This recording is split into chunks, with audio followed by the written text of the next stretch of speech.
Welcome. You're listening to The Best of Investing. I'm your host, Edward Brown, along with my co-hosts Mark Hahn and Nam Phan of Pacific Private Money and Patty Cohn of Compass Realty.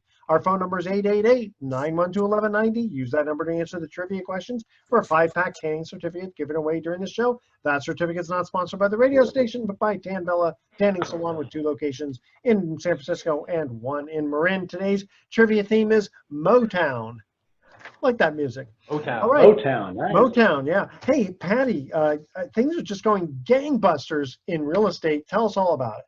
Yeah, it absolutely is. And I kind of feel like a broken record because I keep saying that. But here we are in September, no lull in the summer like we usually have. And experts are saying it, and I believe it. We've never seen a real estate market like this, and we'll probably never see it again. Meanwhile, we've got red skies, raging fires, a Trump book hitting every day, the election, the pandemic, the rioting in the streets, a divided country, evictions. I mean, crazy stuff are going on, but like real estate is like soaring. So Patty, when you say we've never seen a market like this and we'll likely never see it again, explain what you mean by that. Okay, so for example, we've got historic low interest rates. We've got home prices appreciating because of unprecedented low inventory. And we've got demand. I mean, people are spending more time in their homes, so they're all wanting to move up or out or away from a city. It's just the dynamics are like no other. And then we had a market for a short time, a market that was just completely halted. So then everything revved back up. And typically with real estate, I mean, unlike the 2008 recession, that was real estate driven down. Now real estate is driving this out of it.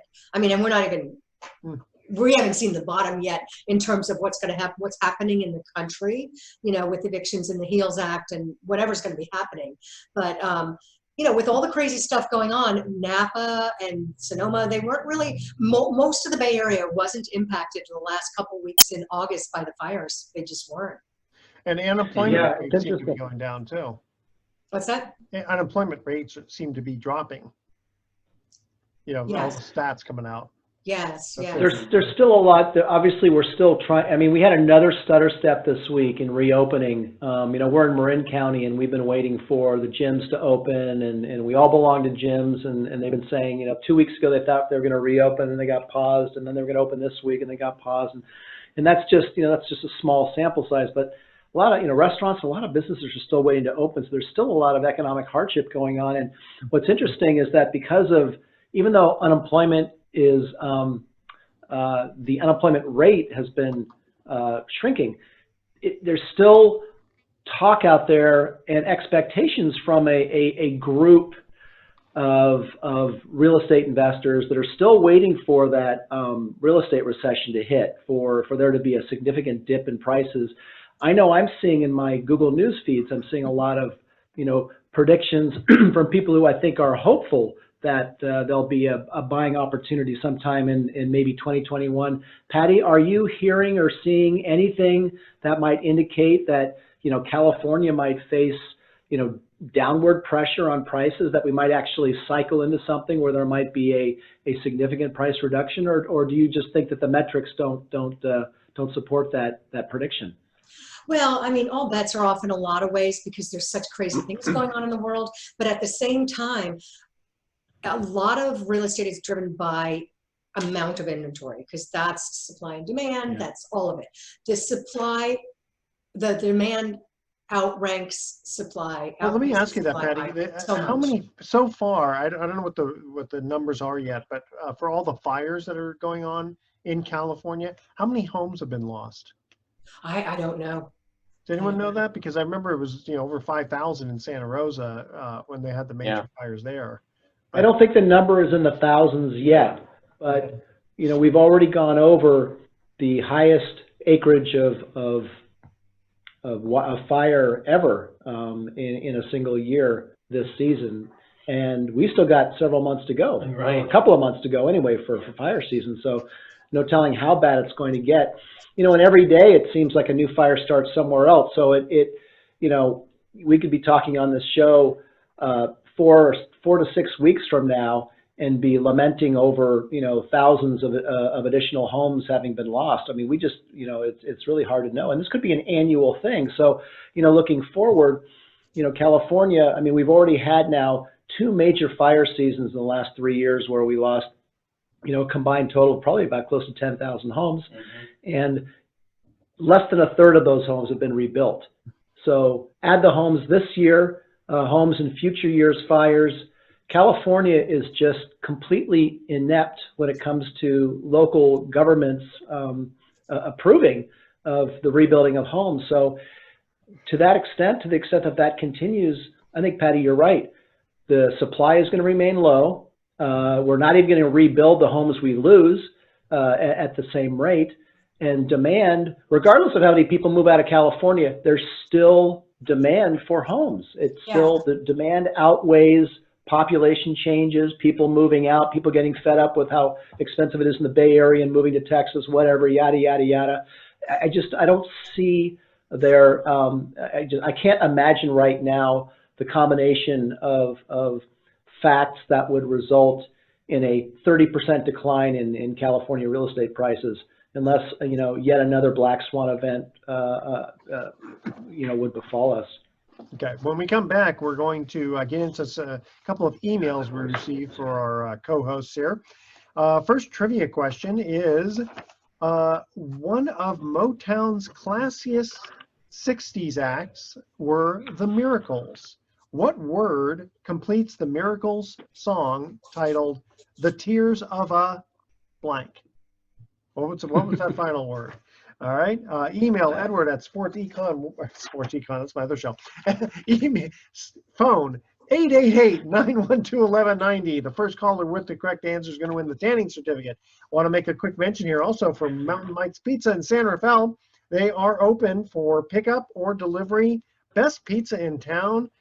I love that. I just saying that makes my mouth water, because the Mountain Mike's Pizza in San Rafael, excellent pizza. All right. Stay with the word donut. Yeah, that's true. Stay with us. The Best of Investing will be right back.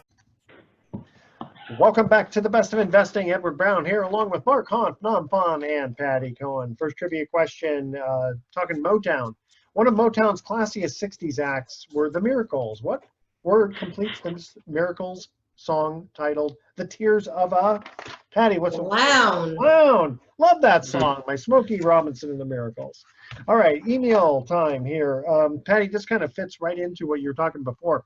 Is there a lot of impulse buying going on right now due to COVID, and people thinking that they need more space, working from home, etc.? Like, is it more of an impulse buy? Yeah, I guess you would call it impulse. I mean, people are just very clear about what they want, and they're going after it. And what I love about this market is that the tire kickers are gone. Like, they're not, oh, maybe I'll buy something now, maybe I won't. They know what they want. And the sellers that are not really sellers are gone. So it's, and all of the other stuff that we did that was really more of a listing tool, meaning like, oh, well, I'll do this for you, but we know it's not going to really sell your house, like an open house or certain things. We don't have to do anymore because it doesn't sell houses. So people that are serious know they have to have a mask on, and I don't know if it's impulse. Like, I don't know how long these people were looking, but I'm working with a couple right now. They're first-time buyers, and we bid on a home in Novato yesterday. There were 5 offers. They were really brave. They went $80,000 over asking. The asking price was $849,000. Wow. Yeah, in San Marin. it wasn't. Yeah, and it was between them and another person, and they didn't get it. 7 day for inspections, 15 days for loan, and they didn't get it. Wow. Yeah. It was the heartstring kind of thing, like residential real estate. They both wrote the love letter, but the seller went with the guy in a walker who wanted the grab bars that were there or whatever. And it wasn't even the highest price. But anyway, the point is they were first-time buyers. They're moving from Portland, and one of them works for a corporation, and She knows she can work from home, and the corporation's based up in Portland, and they're just very clear. I want to go to Marin, Well, and there they you were go. There you brave. go, I mean, I Mark. counseled them, and they did it. There, Mark. There you go. Wow. Somebody moving into California. Yeah. Yeah, there you go. Right. Well, they're leaving Maybe- Portland.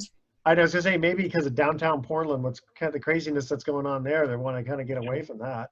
Yeah. Patty, how do people get a hold of you if they're interested in real estate questions? Oh, okay. So it's Patty Cohn, C-O-H-N. I'm at 415-722-4842. And I can be reached at email, Patty, P-A-T-T-I, Cohn, C-O-H-N, @compass.com. And just out today, I have graphs and charts for every county in the 9 Bay areas of what's going on, like number of the inventory, the sales. You can look at historical charts from 10 years back.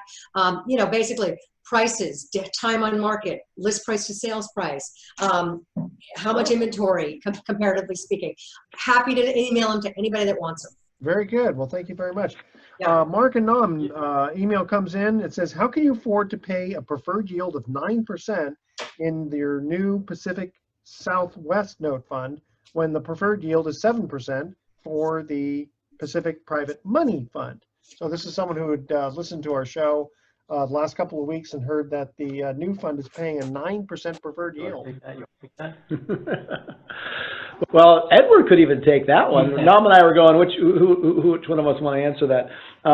But Edward, you're a co-manager along with myself and our newest collaboration at Pacific Private Money. We met this gentleman a year ago who, for 20 years, has been investing in seller carryback notes. He's had a company that at one time, I think they bought close to 50,000 seller carryback notes over their 20-year history.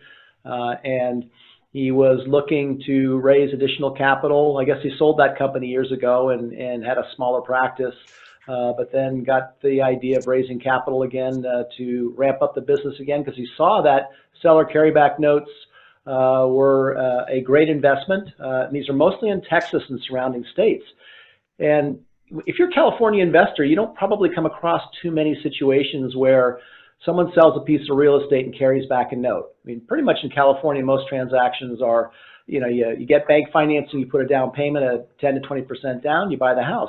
But in other states, especially where a lot of your home buyers don't bank qualify, and there's a higher population of immigrants, let's say, a lot of those people make good money, but they don't have credit and they don't generally qualify for bank financing. And there's just a significantly higher percentage of homes in Texas and other states sell where the homeowner, whether he's a builder or an investor or just a straight seller, will carry back a 20, 25, 30-year note at maybe 6%. And, you know, that person makes some monthly payments. But as the years go by, that note holder goes, you know what, you know, either there's a life event, a divorce, sickness, they want to turn that note into ready cash. And there are very few opportunities to do that, but some companies specialize in that. And so Mark Brown, who we met a year ago, specializes in buying seller carryback notes at a discount. And he's good. He's a great negotiator, got a great track record. He's got great software for identifying candidates that he sends mailers out to. Long story short, we can buy notes. Let's say it's got $100,000 left on the note. It's not unusual to buy that note at a discount for, say, $65,000. And what that does is that increases significantly the yield. It takes a 6% yield and boosts it up to anywhere from 10 to 12% on average, sometimes even higher. And so we have put this fund together to purchase these notes, and so far we've I don't know how much we've raised. We're just under $1 million now, but we're got a lot of interest. Got a lot of interest in this one because we're operating out of Texas. We're able to create yields that you really won't see in California. California, it's so competitive here for money that most mortgage funds in California pay, you know, under 8%. And this is a Texas-based fund, and for us, it allows are outside of California investors to invest in a product that they don't have to pay California state taxes on, which is kind of neat too. So it's a very interesting fund. We're going to talk a lot more about it in more greater detail in our webinar, which is available. We just did our webinar a couple of days ago. It's available to download a copy of, and we also have flyers and more information on it. But bottom line is that it's a very unique and interesting strategy for earning higher yields on your money. And for more information? For more information, our website, pacificprivatemoney.com. That's pacificprivatemoney.com. Go to our Invest tab. You can see now we've got 4 ways to invest, and the Pacific Southwest Note Fund is our newest addition. Very good. All right, here's second trivia question. The 60s saw the creation of many classic Motown songs. Which Motown act had a hit with Bernadette in the mid-60s? Stay with us. The Best of Investing will be right back. Welcome back to the Best of Investing. I'm Edward Brown, along with Patty Cohen, Mark Hunt, and Nam Fund.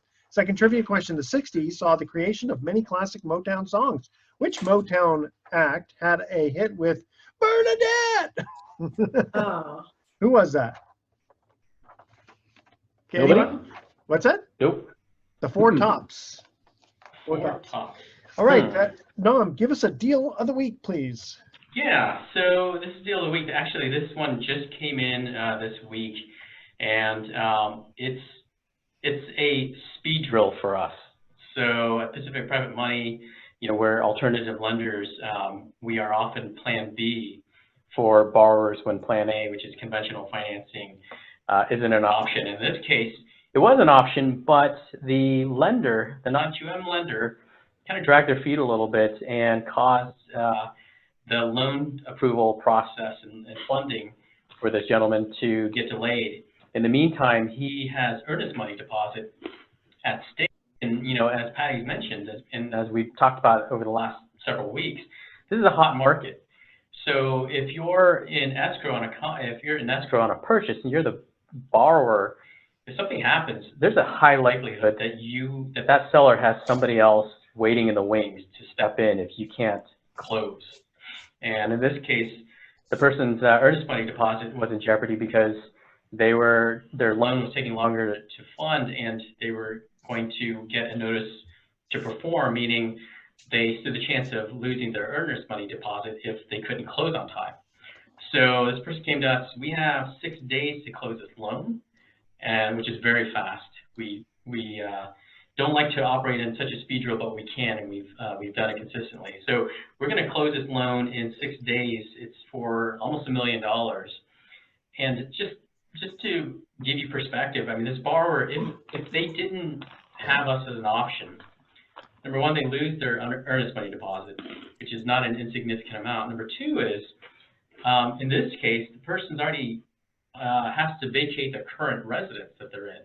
I don't remember if it was a property that they sold or that they're renting and they need to move out, but if they don't close, they're not gonna have a place to live. I mean, this person's option is to rent a hotel room if they're even still available. So that's where Pacific Private Money is a really important Plan B option that not only realtors but mortgage brokers need to know about, and that's that if your conventional loan gets stalled or falls through, especially in this market, you really need to have a Plan B alternative lender in place.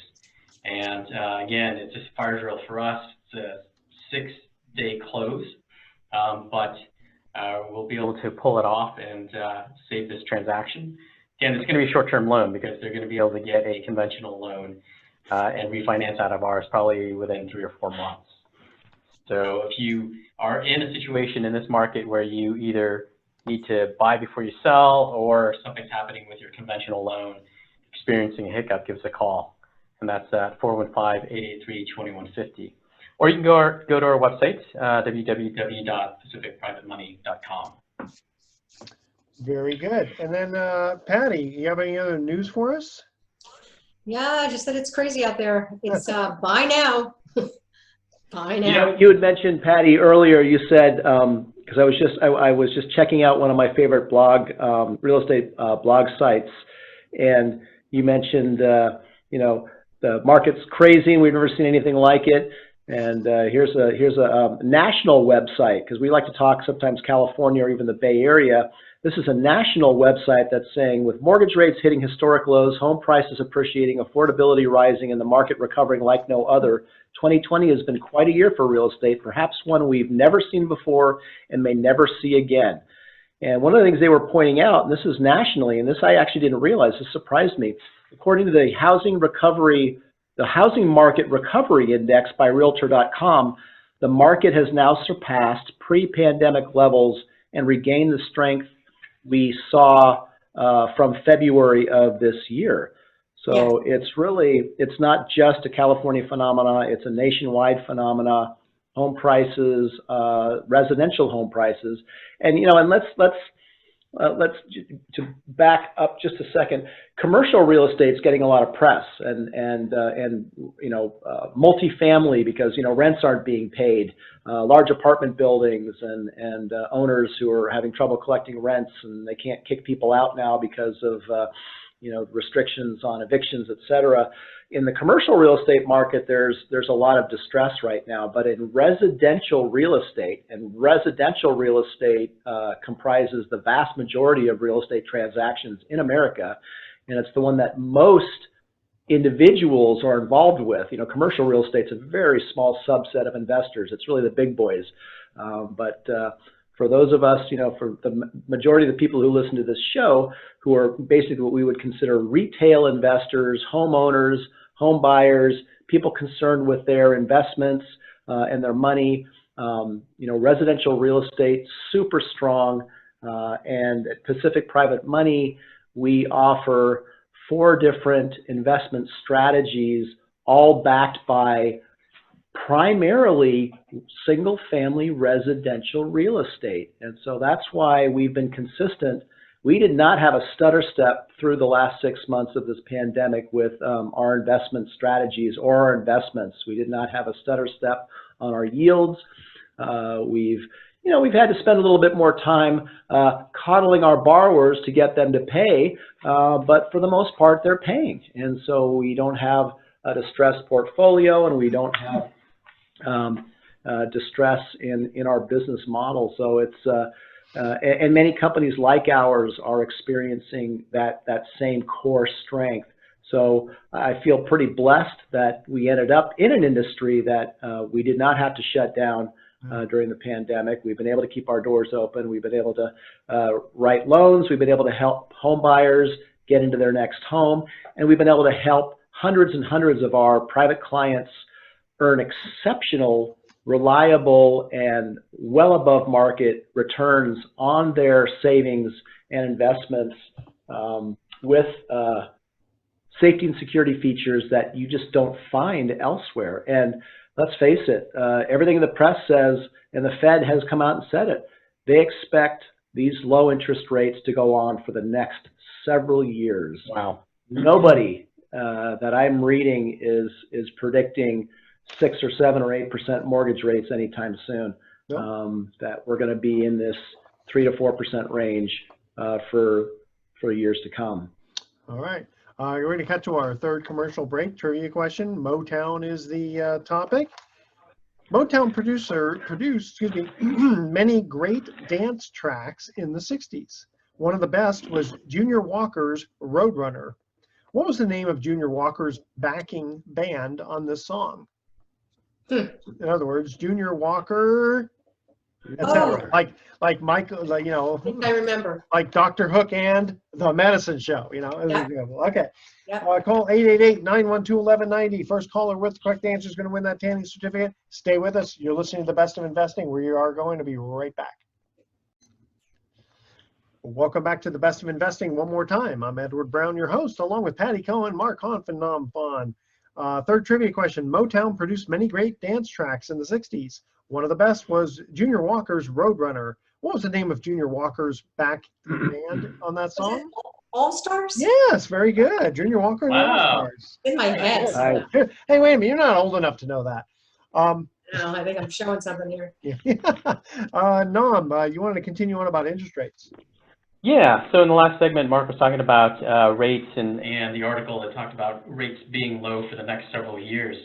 What's interesting is, pre-COVID, we were going to a lot of conventions every year, and every year they'd say, hey, rates are going to go up at some point, but not in the next 2 years, and that trend will continue now, I think, for the next 6 or so, who knows. But there was an interesting stat. There was an article, I think it was in Inman, where the purchasing power of borrowers, of home buyers, had increased, and this is a core logic stat of 6.9% because of the low rates.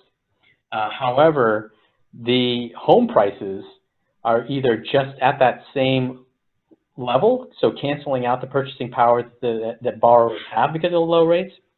Redfin saw home prices rise in the markets in which they operate 8.2%. So it's negated the 6.9% increase in buyer purchasing power. So, that's, like, you're talking about a hot market, and it's low inventory, well-qualified buyers, and low rates. That's created this perfect storm of like this frothy market we're in. Except, I wonder if San Francisco is still seeing that kind of, or seeing a frothy market, because from what we are reading, there's a lot of people moving out of the cities. Patty, do you know, can you comment on that? Yeah, for sure there are people living in the big cities, and particularly San Francisco. People, families with kids, all ages, not necessarily just kids. And particularly in addition, for more than just COVID reasons, what's actually suffering the most is the condos. Because in the city, you're paying really high condo fees and you're getting a lot of amenities, but you're not going to be using them during COVID. One, they might be shut down, but even when they're open, you're not necessarily going to be hanging on to that machine or in that pool after who knows who was there. Well, and then you it's have not being a small amount of space too. a lot of space. Yeah, a And small amount of space. in a condo. Exactly. It's tight. It's really tight.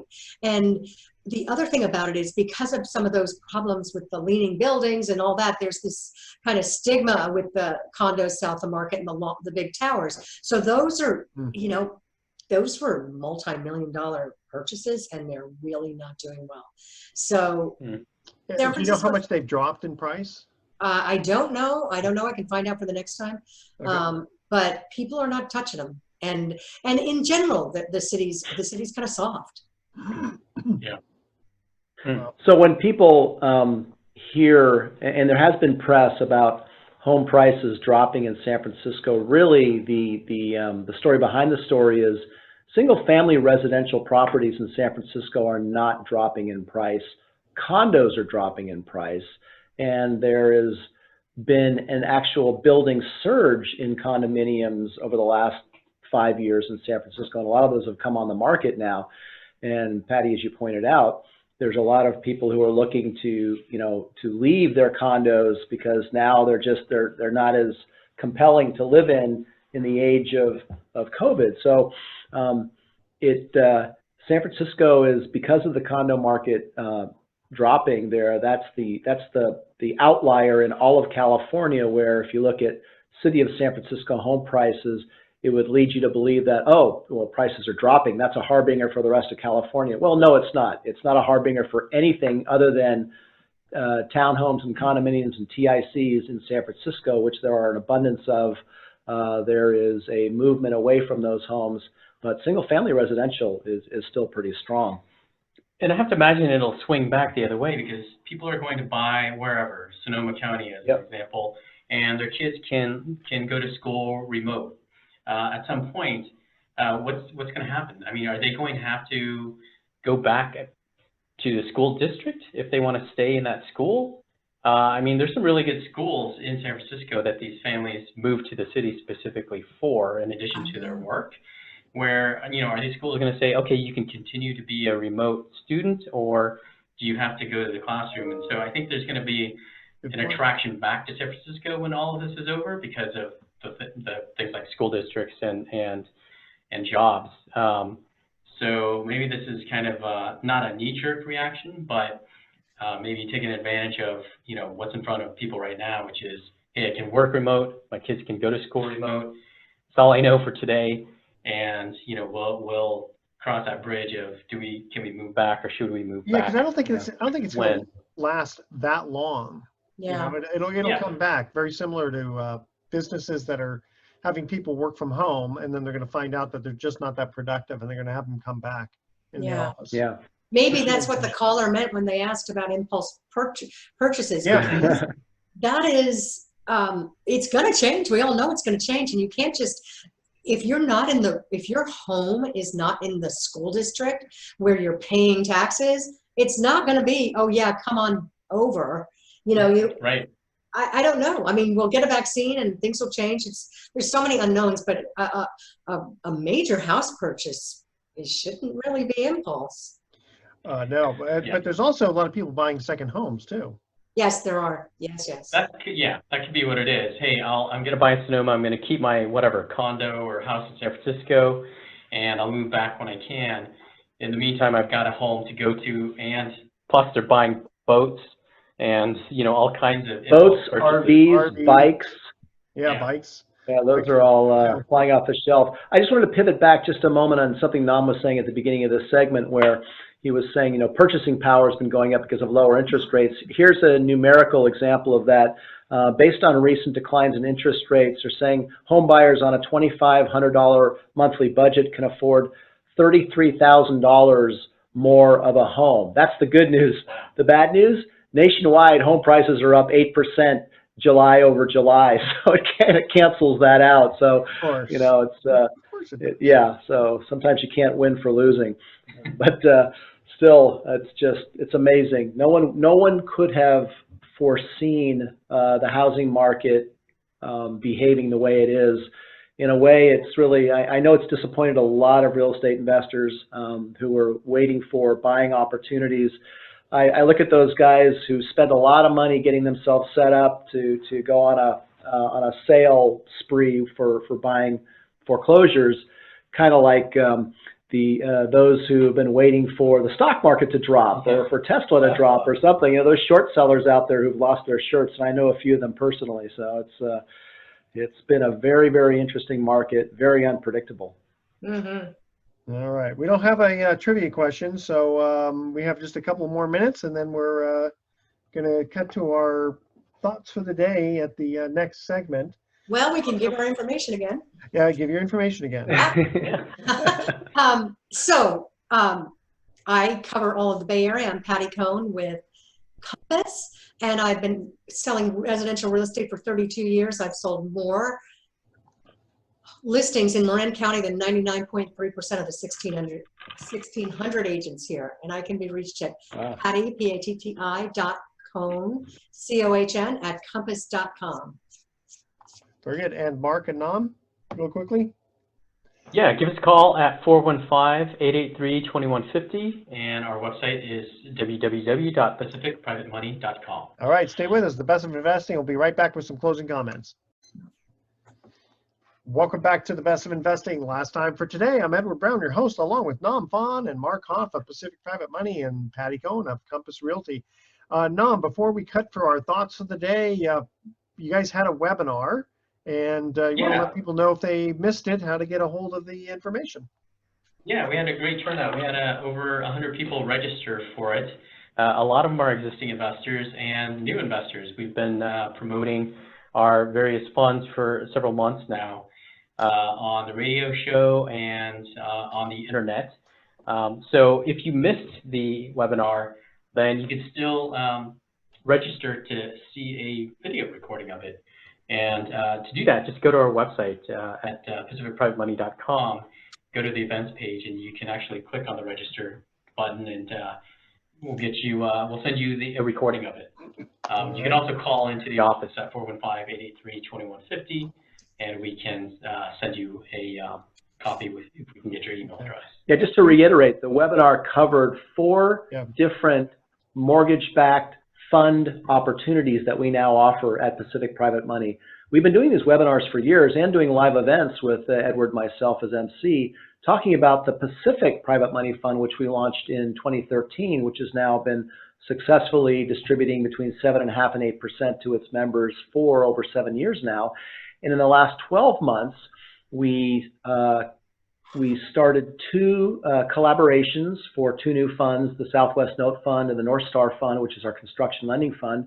And we also opened up an exciting fund internally called the Freedom Fund, which behaves a lot like a money market account for an investor in that they can invest. It does have a higher minimum of $250,000, but they can invest and there's no lockup enforced. So you can keep your money in there for 30, 60, 90 days while you're waiting for another investment opportunity. And meanwhile, we borrow that money to fund loans that we sell right away, that we turn over. So just a lot of details about these four different funds and how you can earn preferred returns of 7, 8, or 9%, and higher yields than that with the profit split. Again, the details are in that webinar, or you can call us. We have flyers. We've got offering memorandums. The one caveat for all of our fund investment opportunities is that you must be an accredited investor and you must qualify to be able to invest. But assuming that you meet that threshold, it's an opportunity for you to look at a diversified menu of investment opportunities that are paying higher yields than you're going to find in most investment opportunities. So for more information, pacificprivatemoney.com. All right. So I've got before our thoughts for the day, I've got a couple of puns and jokes, kind of lighten up the mood here. So what is heavier, water or butane? Water, because butane is a lighter fluid. Oh, yes. And on that note, you like that one? Okay. And today's pun, why can't you date Kate and Edith at the same time? Because you can't have your Kate and Edith too. Isn't that no. All right, and now we go on to our thoughts for the day. I recently added squats to my workouts by moving the beer to the bottom shelf of the refrigerator. And you know what? Doing nothing is very hard to do. You know why? Because you never know when you're finished. And I love work. I could sit and watch it for hours. All right, tune in next week to the Best of Investing. We're going to be giving away more free prizes for answering trivia questions. Thanks for listening. On behalf of our team, I'm Edward Brown, wishing you the best of investing. So long.